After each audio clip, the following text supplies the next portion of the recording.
New today, consumer sentiment plummeting to one of the lowest levels on record amid a fierce trade war. Retailers are warning of empty shelves reminiscent of the pandemic, with the 145% tariff on nearly all Chinese imports in place.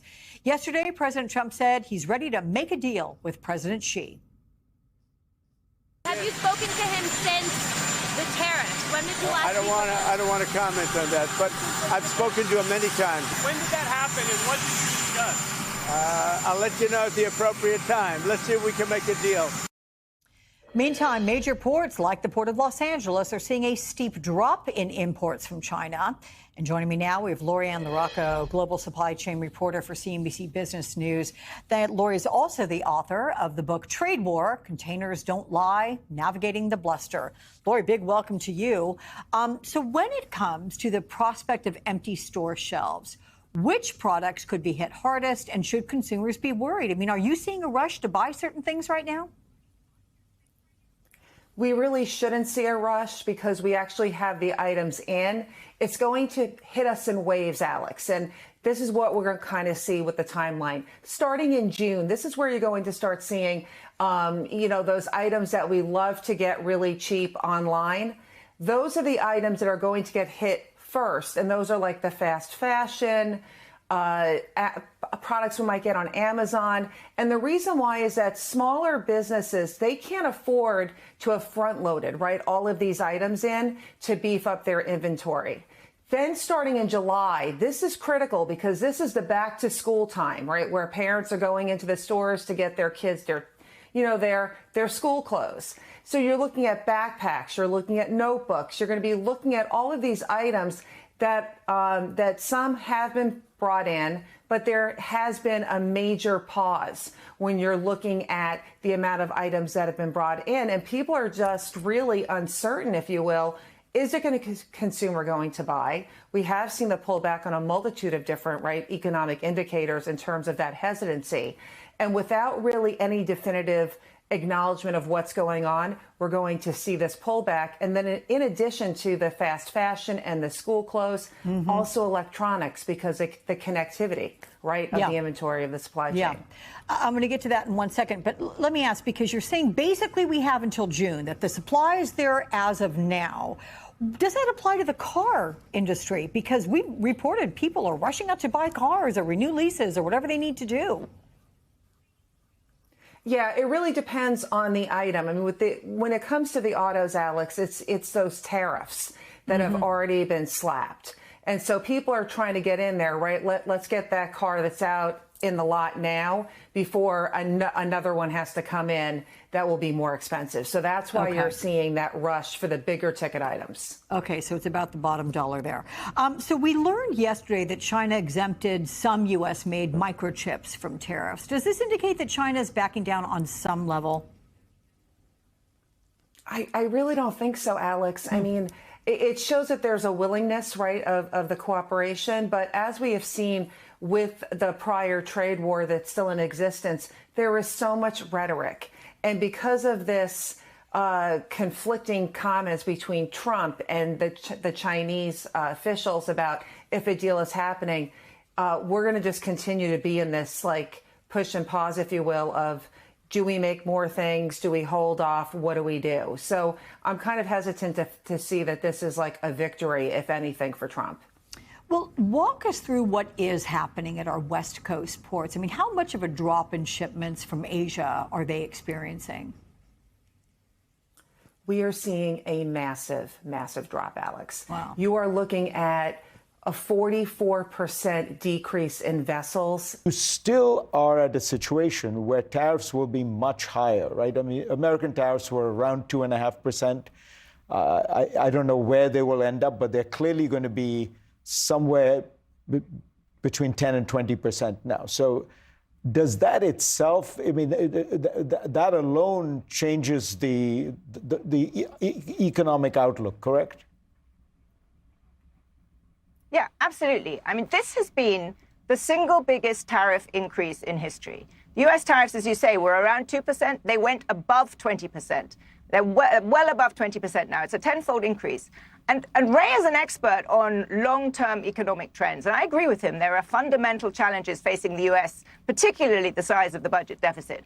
But what I think is undisputable is that this administration has chosen an economic course, this enormous increase in tariffs, which pretty much every economist will tell you is completely self-defeating. Whatever you hear, this is a tax on consumers.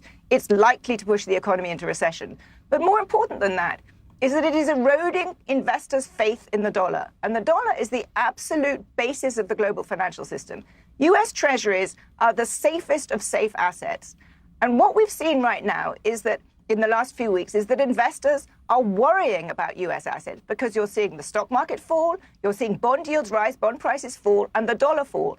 And that kind of simultaneous falling of pretty much every asset is something that you can see in emerging markets when they have a crisis. But it's not what you expect in the United States. And because the United States, as Ray has written, is sort of at the basis of the global financial system, that is what is seriously dangerous right now. We could, at some point, and I'm not saying it's necessarily going to happen, but there's an uncomfortably high risk that we have a serious dollar crisis as investors move out secularly of U.S. assets. And that would be catastrophic, even worse than the impact of this enormous tariff increase. And frankly, all of that is, to me, the wrong medicine for the problems that the U.S. has. I happen to think the U.S. economy is in much better shape than many people do. But with this self-inflicted wound, it is really hurting itself and causing potentially enormous damage to the rest of the world, too. So turns out voters aren't so hot on the Trump economy the second time around. Just 3 months into Trump's term, more and more Americans are getting worried about higher prices. A new University of Michigan consumer sentiment survey finds growing concern about the impact of the Trump tariffs. The president's trade whiplash is rattling the stock market and damaging the U.S. dollar. This week, the International Monetary Fund warned the Trump tariffs will slow global economic growth. Another group of international economists fear the U.S. could see a recession this year.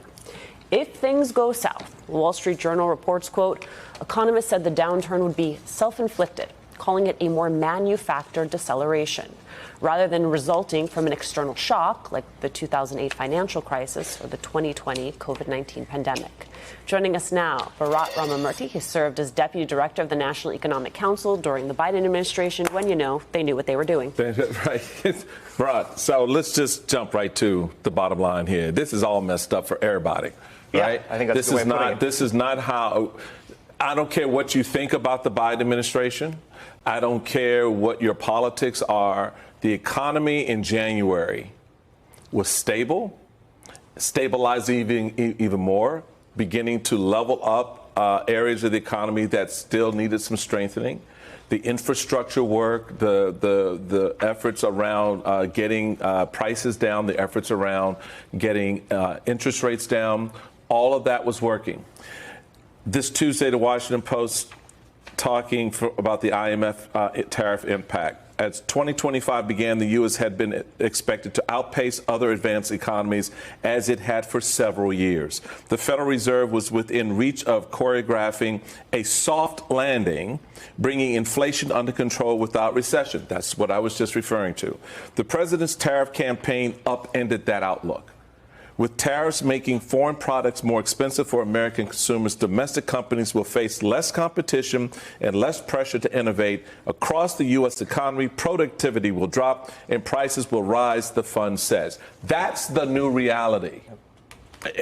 What are we talking about here? Why are people walking around pretending that somehow all of this stuff is magically going to work when the empirical evidence in front of us, and that's just the mom and pops out here starting to scream, tells us otherwise?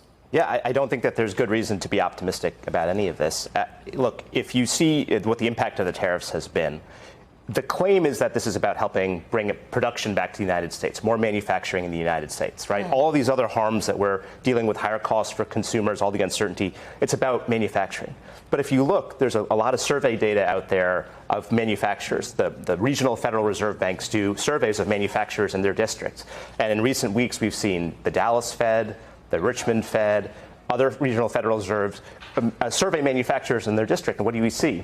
They're the hardest hit by all of these. Why is that? There's two reasons for that. Number one, about 30% of the inputs that American manufacturers use come from abroad.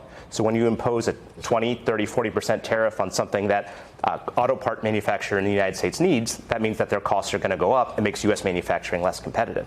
The second thing is there's so much uncertainty about what the tariff world is going to look like. Literally day to day, week to week, Trump is changing the tariffs. And if you're trying to make a multi-million-dollar investment in new manufacturing in the United States, imagine trying to pencil out whether that's going to work. If one day you're talking about a 30% tariff on something, and the next day it could be a 60% tariff, or it could be a 0% tariff. You just can't figure out, is this going to be worth my money or not? And so all that uncertainty is leading manufacturers to pull back on investment. That means less production in the United States, less job hiring in the United States in the manufacturing sector, something that we saw bounce back in the Biden administration. So it's really, they're ironically the hardest hit by all of this. Can I just real quick want to dovetail? Could you just as a quick explainer for everybody? All right, so we're all not wallowing in the land of stupid. Help us understand, is there a universe in which I can increase your costs by 30 to 40% as a manufacturer? Costs you then are either going to decide to shut your business down or fire people or pass on to the consumer, in which the economy responds by lowering prices, lowering inflation, and having people with more money in their pocket to spend for products? Yeah, no, the answer is no. And I'm glad you're getting concrete, because I've heard from some businesses in this situation. It's important to remember how these tariffs work. You have a contract. Tell us, please. You have a contract. Let's say you're a small business, medium-sized business. You have a contract to import $500,000 worth of goods from China for something that then you use to make a product you sell in the United States. That contract means that that's going to be delivered in May, let's say. Okay. These tariffs are imposed when those goods cross the border. And all of a sudden, you're talking about a 50% increase in tariffs with China. Okay, so you're talking about 200. Tariffs are failing, guys.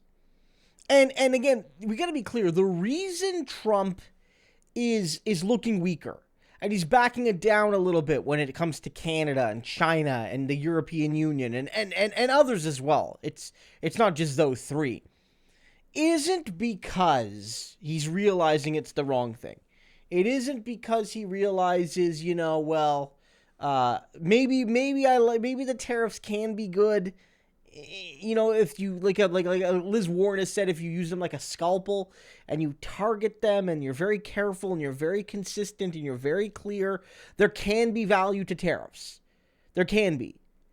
But he's like not a sledgehammer, and not a sledgehammer that's being wielded around by a drunk man with a blindfold, right? Like, you know what I mean? Like, it didn't work. That's not the reason. The reason is the big business people came in and warned him and attacked him and basically threatened him, saying it's going to get ugly when our shelves are empty and or the prices skyrocket. And you know what, Donald? We're gonna blame you. We won't even be lying. But unlike before, where a lot of millionaires and billionaires would protect Trump, it's like, there's no protecting you here, sir. This is clearly your fault. It's gonna be a debacle. It's gonna be a catastrophe. And our customers and the workers we have to lay off, don't forget about them. They're gonna be looking for someone to blame. And normally, as fellow billionaires and millionaires, we'd end up blaming the immigrants, or we'd end up blaming the LGBTQ community. We'd scapegoat somebody. But that's too far gone here. This time, he got called in to the boardrooms. He got called into Wall Street, called into the corporate spaces of America and said, we're gonna blame you. And then he backed down.